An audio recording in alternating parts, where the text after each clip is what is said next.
Tổng thống Ukraine tiết lộ lý do tổ chức chiến dịch tấn công oanh tạc cơ chiến lược của Nga. Báo The Kyiv Independent của Ukraine cho biết tiết lộ nêu trên được Tổng thống Volodymyr Zelensky đưa ra trong cuộc gặp gỡ với báo giới ngày 4 tháng 6. Theo báo The Kyiv Independent, Ukraine nhiều lần kêu gọi Liên bang Nga chấp thuận một thỏa thuận ngừng bắn kéo dài 30 ngày do phương Tây hậu thuẫn như một bước đầu tiên hướng tới một thỏa thuận hòa bình rộng hơn. Tuy nhiên, đề xuất này một lần nữa bị Moscow bác bỏ trong vòng đàm phán hòa bình mới nhất giữa Liên bang Nga và Ukraine tại thành phố Istanbul của Thổ Nhĩ Kỳ vào ngày 2 tháng 6. Nếu có ngừng bắn, liệu chiến dịch đó có diễn ra không? Không, ông Zelensky nói khi được hỏi về chiến dịch có mật danh là chiến dịch mạng nhện, Operation Spider, với sự tham gia của một lượng lớn UAV vào hôm 1 tháng 6. Cơ quan an ninh Ukraine, SBU, đã nhận trách nhiệm về cuộc tấn công này, vốn được cho là đã đánh trúng 41 máy bay quân sự của Liên bang Nga và gây thiệt hại ước tính khoảng 7 tỷ đô la Mỹ. Về phần mình, ông Zelensky cho biết thêm rằng khoảng một nửa số máy bay sẽ không thể sửa chữa,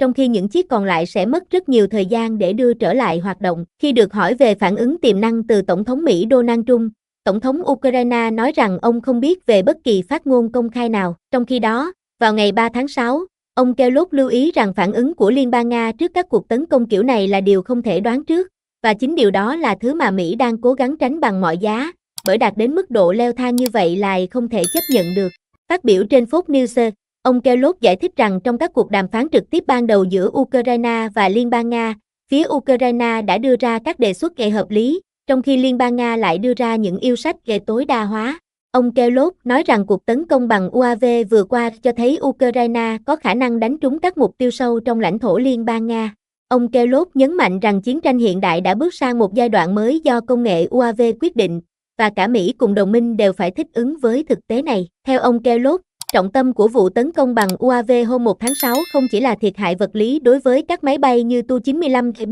và Tu-160 Blackjack theo phân loại của NATO, mà là gây ra tác động tâm lý rộng lớn hơn. Bất cứ khi nào Anh tấn công bộ ba hạt nhân, thì không chỉ là phương tiện mang vũ khí bị nhắm đến, mà còn là ảnh hưởng tâm lý mà Anh tạo ra, ông Kellock nói. Khi được hỏi liệu các cuộc tấn công có phải là một sự bẽ mặt lớn đối với Liên bang Nga hay không, ông Kellock không phủ nhận, mà nhấn mạnh rằng các cuộc tấn công này thể hiện quyết tâm ngày càng lớn và tầm vươn chiến lược của Ukraine. Ukraine không chịu nằm im, họ đang nói một cách rõ ràng rằng, chúng tôi cũng có thể chơi trò này, và họ có thể đẩy mức độ rủi ro lên một ngưỡng mà, với tôi là hoàn toàn không thể chấp nhận, ông Kellock nói. Liên quan tới vấn đề này, ông Zelensky nhấn mạnh, chúng ta nên là người lựa chọn luật chơi, đồng thời cho biết Ukraine sẽ tiếp tục đáp trả chừng nào Liên bang Nga còn tiếp tục tấn công lãnh thổ Ukraine. SBU cho biết có 117 UAV đã được phóng đi từ các xe tải được giấu khắp lãnh thổ Liên bang Nga, nhằm vào 4 căn cứ không quân Liên bang Nga, một số nằm cách xa hàng nghìn km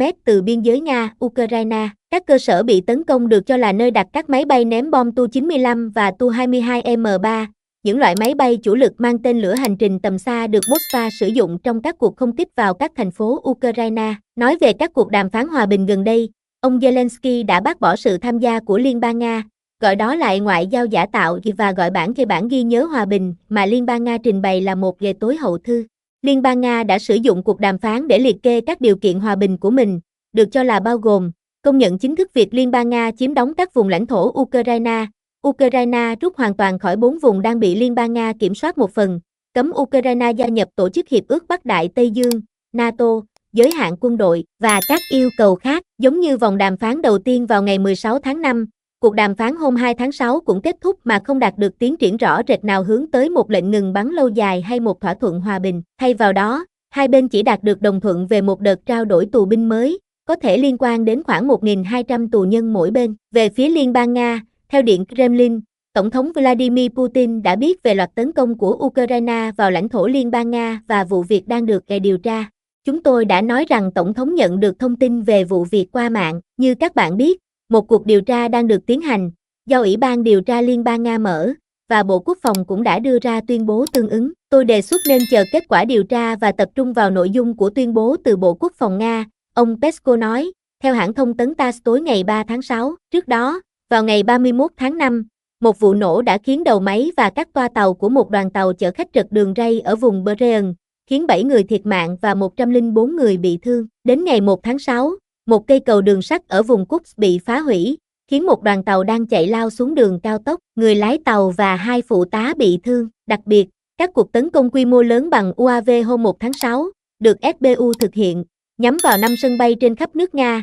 gồm Belgrade, Diaghilevo, Olenia, Ivanovo, và một số khác nằm tại các khu vực Mumun, Irkutsk, Ryazan và Amu.